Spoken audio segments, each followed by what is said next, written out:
এখন আপনাদের কাছে, দেশবাসীর কাছে একটাই অনুরোধ, দেশের সরকারের কাছে অনুরোধ, আমাদেরকে বাঁচান, আমাদেরকে রক্ষা করুন। আসসালামু আলাইকুম দেশবাসী, আপনারা সবাই কেমন আছেন? আপনারা সবাই হয়তো ইতিমধ্যে জানেন যে আমরা 30 জন লোক একসাথে রাশিয়াতে আসছিলাম। 30 জন একসাথে আসার পরে আমাদেরকে আমাদের এজেন্সি 2 জন রাশিয়ানের হাতে উঠাই দিছিল। তারা আমাদেরকে কোনো আসার পরে কোনো ধরনের মোবাইলের মাধ্যমে কোনো হেল্প করে নাই, কোনো নেট দেয় নাই, ফোন নিয়ে নিয়েছিল। আমাদের কাছে কোনো নেট ছিল না। আমাদেরকে আলতু ফালতু বোঝায় বলছিল যে আমাদেরকে ড্রোন কোম্পানিতে কাজ দেবে, কনস্ট্রাকশন সাইটে কাজ দেবে। এই সমস্ত কথাবার্তা বলে আমাদেরকে মনে করেন যে যুদ্ধক্ষেত্রে পাঠিয়ে দিয়েছে, আমাদেরকে বিক্রি করে দিয়েছে। আপনারা হয়তো ইতিমধ্যে জানেন। এবং ওইখান থেকে আসার পরে আমাদের একটা ক্যাম্পে নিয়ে আসা হয় 30 জনকে। ওইখান থেকে 14 জনকে এক ক্যাম্পে পাঠানো হয়, আর আমাদের 16 জনকে আরেক ক্যাম্পে পাঠানো হয়। এখানে নিয়ে আসার পর আমাদেরকে 3 থেকে 4 দিন ট্রেনিং করানোর পর 5 জন 6 জন করে একদম ফোন লাইনে পাঠানো হয়েছে যুদ্ধ করার জন্য। সেই ফোন লাইনটা হচ্ছে লেসাবুল জঙ্গল। হ্যাঁ, সেখানে মাটির নিচে গ্রেনেড থাকে, মাইন পোতা থাকে, উপরে ড্রোন থাকে, আর আমাদেরকে ড্রোন দিয়ে কন্ট্রোল করা হয়। মাছের টুক হিসেবে আমাদেরকে ইউজ করা হয়। আমাদেরকে ডাইনে যেতে বললে ডাইনে যেতে হয়, বামে যাইতে বললে বামে যাইতে হয়। এইভাবে আমাদের এখান থেকে 12 জন মানুষ মারা গেছে। এই 12 জনের ভিতরে 12 জন মানুষ মারা গেছে পরিপূর্ণ বলতে পারবো না, আপনারা হয়তো জানেন। হ্যাঁ, আমরা 4 জন এখন জীবিত আছি, আমরা 4 জনই আহত। এই যে মাইনুদ্দিন ভাই আমার সাথে, ওনার বাড়ি চাঁদপুরে, মাথায় ড্রোন হামলায় আহত হয়েছে। আমি বাম হাতে আহত হয়েছি।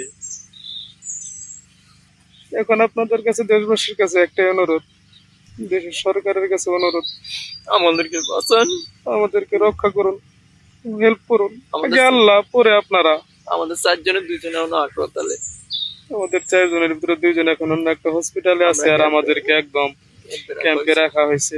যে কোনো সময় আমাদেরকে এখান থেকে ফোন লাইনে পাঠিয়ে দিতে পারে। কখন পাঠায় সেটা আমরা জানি না, আল্লাহ ভরসা, আল্লাহ ভালো জানে। আর আমরা তো ভাষাও বুঝি না, কোনো কিছু বুঝি না, বুঝাইয়া বলতেও পারি না। আমাদেরকে যখন যা বলে তাই করতে হয়। আর আমাদেরকে অনেক নির্যাতন করছে। ফোন লাইন থেকে যখন আমরা আহত হয়ে ফেরত আসছি, তখন আমাদেরকে ওই অবস্থায় আবার যাইতে বলে ফোন লাইনে যুদ্ধের জন্য। এখন আমরা যাই না, এই বিধায় আমাদের মারধর করছে, মাটির নিচে ভাঙ্গার আটকায় রাখছে 5 থেকে 6 দিন। খাইতে দেয় নাই, পানি পর্যন্ত খাইতে দেয় নাই, কোনো কিছু দেয় নাই। প্রতিদিন এসে এসে মারধর করছে।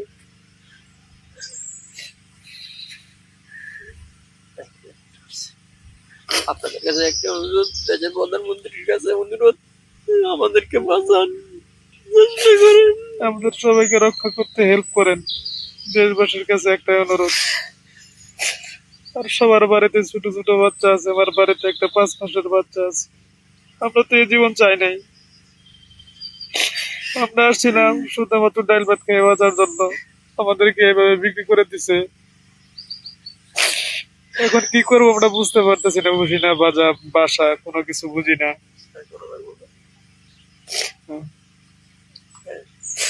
আমাদেরকে রক্ষা করুন প্লিজ, আমাদেরকে রক্ষা করতে হেল্প করুন।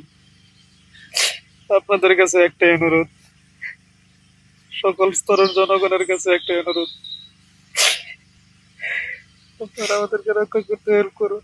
আমরা চাই দেশে যাই মরতে, আমরা মুসলিম, আমরা চাই আমাদের মৃত্যুর পর যেন জানাজা হয়। এইভাবে শিয়াল কুকুরের মতো আমরা মরতে চাই না। প্লিজ আমাদেরকে রক্ষা করতে হেল্প করুন।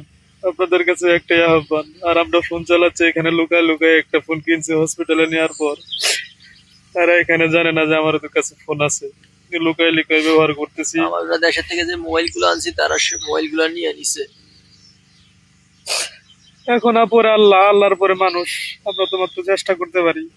সকল স্তরের মানুষের কাছে আমাদের অনুরোধ, স্টুডেন্ট মানুষ, যত ধরনের মানুষ আছে সবাই আমাদেরকে রক্ষা করতে হেল্প করুন প্লিজ, হেল্প করুন প্লিজ। আপনাদেরকে যা কুল আবেদন, তা নইলে যে কোনো সময় আমাদের ফোন লাইনে পাঠাই দিবে, আমরা মারা যেতে পারি যে কোনো সময়, ড্রোন হামলায়, গ্রেনেড বোমা, অথবা মাইন্ডে পাপড়ে মারা যেতে পারি। এইভাবে মৃত্যু চাই না আমরা। আমরা চাই আমাদের মৃত্যুর পর আমাদের জানাজা হোক, আমাদের ফ্যামিলির কাছে মরতে চাই আমরা। প্লিজ হেল্প করুন, হেল্প করুন, আমাদের বাঁচাতে সাহায্য করুন প্লিজ। প্রধানমন্ত্রীর কাছে একটা এগুলো আবেদন, আমাদের বাঁচানোর জন্য আপনি হেল্প করুন, প্লিজ হেল্প করুন। আপনি চাইলে সম্ভব, আমরা যতদূর জানি। আর 14 জনের কি অবস্থা সেটা তো আমরা জানি না এখন পর্যন্ত। আমাদের 16 জনের ভিতরে 4 জন মাত্র জীবিত আছে এখন, তাও সবাই আহত। কখন না কখন আবার পাঠাই দিবে সেটা আমরা বলতে পারি না। আর আমার বাড়ি হচ্ছে জামালপুর জেলা 2 নং শরীফপুর ইউনিয়ন গোদাসিমলা গ্রামে।